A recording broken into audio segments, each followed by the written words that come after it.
On the morning of July 24th, 2003, a 14-year-old boy named Shane Bly walked into a courtroom in Wilkes-Barre, Pennsylvania. He'd never been in trouble before.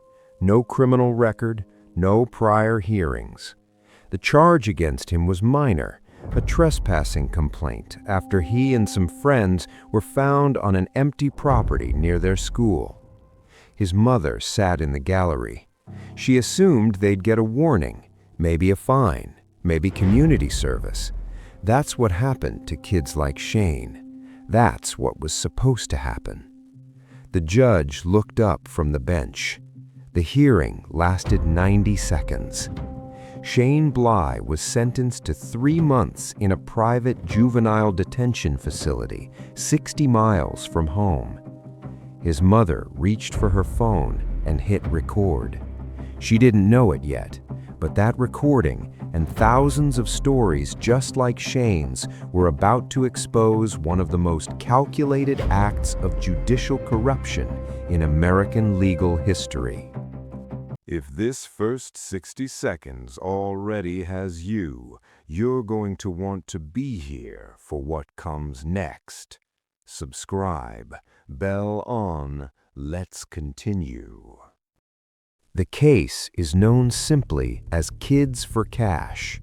A sitting judge in Luzerne County took $2.6 million in secret payments from the developer who built private juvenile detention centers and then filled those centers with children he sentenced from his own courtroom.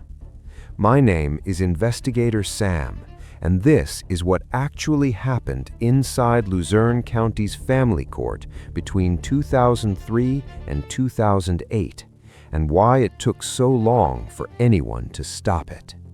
Mark Ciavarella had been a judge in Luzerne County since 1996. By the time this story begins, he was one of the most recognizable figures in the local legal system. He was known as tough, hard on crime, zero tolerance, particularly with juveniles. Local politicians cited him as proof the courts were serious about accountability. Defense lawyers feared his courtroom. Parents who came in hoping for leniency rarely left with it. Publicly, Ciavarella framed this as a philosophy. He believed young people needed consequences, not second chances. He said it in interviews, he said it from the bench. What he didn't say, what nobody outside a small circle knew, was that his courtroom had become a supply chain.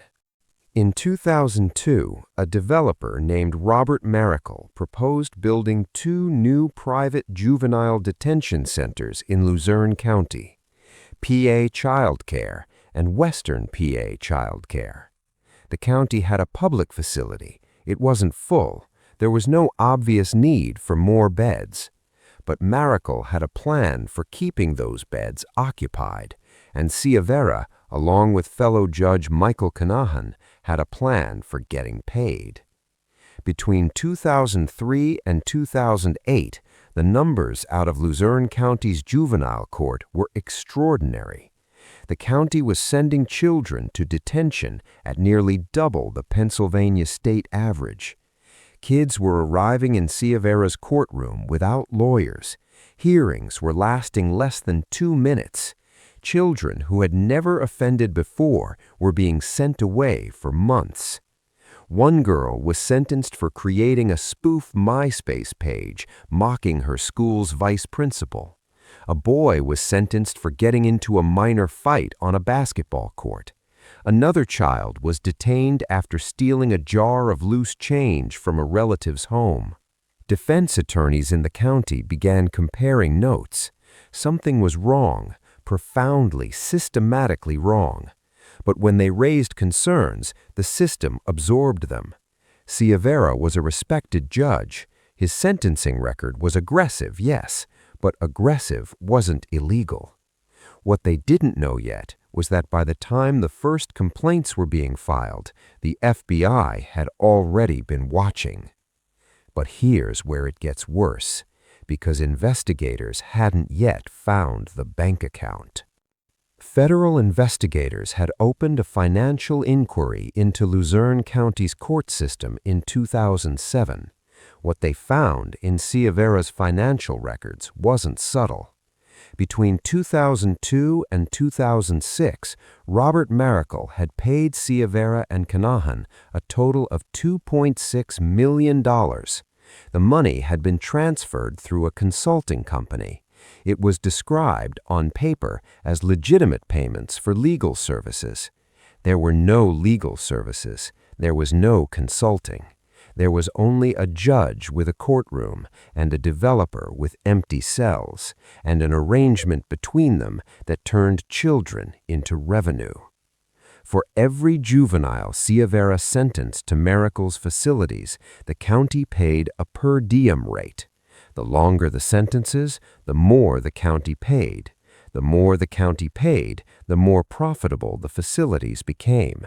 The more profitable the facilities became, the more valuable Ciavarra's cooperation to Maracle. 3,500 children passed through that courtroom over 5 years. The vast majority were sentenced without the benefit of legal representation. Many had waived their right to a lawyer, a waiver that, investigators would later argue, was obtained improperly by a court that had a financial interest in the outcome. When Ciavarella finally stood in that courtroom, this time on the other side, he still didn't think he'd done anything wrong. In January 2009, Mark Ciavarella and Michael Kanahan were charged with federal tax evasion and fraud. Ciavarella agreed to plead guilty. He agreed to return $1 million. What he did not agree to do, what he was never willing to do, was admit that his sentencing decisions had been influenced by the payments he received. He told investigators the money was a legitimate finder's fee, that his courtroom decisions were independent, that the children he sentenced deserved what they got. The federal judge overseeing the plea rejected it. The case went to trial. In 2011, after deliberating for less than 2 days, a jury found Mark Ciavarella guilty on 12 of 39 counts: racketeering, conspiracy, fraud. He was sentenced to 28 years in federal prison. He is currently serving that sentence. His earliest possible release date is 2035. He will be 85 years old. Michael Kanahan pleaded guilty separately and received 17.5 years.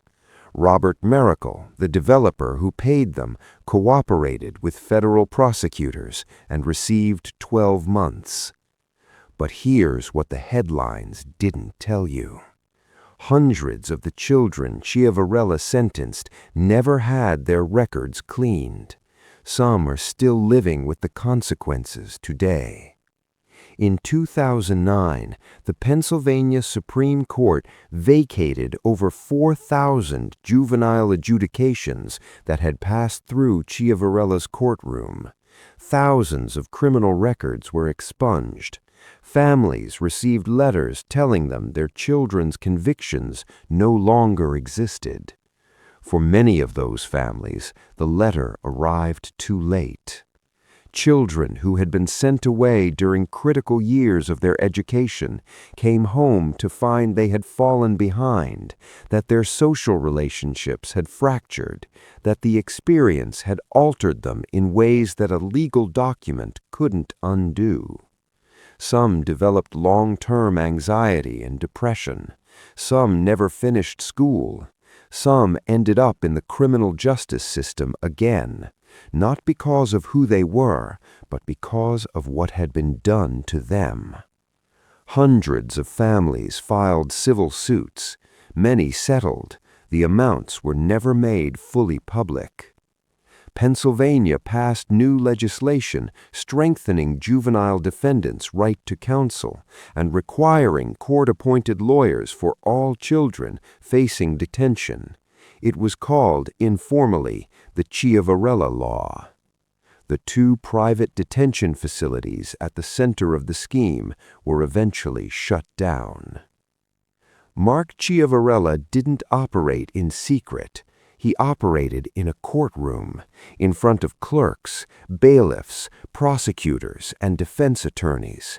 Children were sentenced in under 2 minutes without lawyers, while an entire county legal apparatus functioned around him.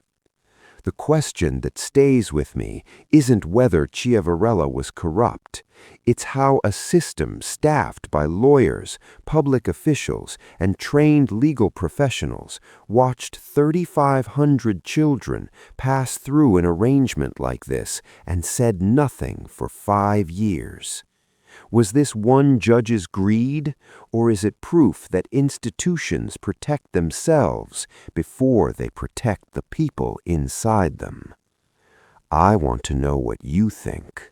Drop your answer in the comments below. If you want more stories like this, cases where the system failed and the people who finally forced it to answer, subscribe. I cover one every week. And if you know someone who should see this story, send it to them.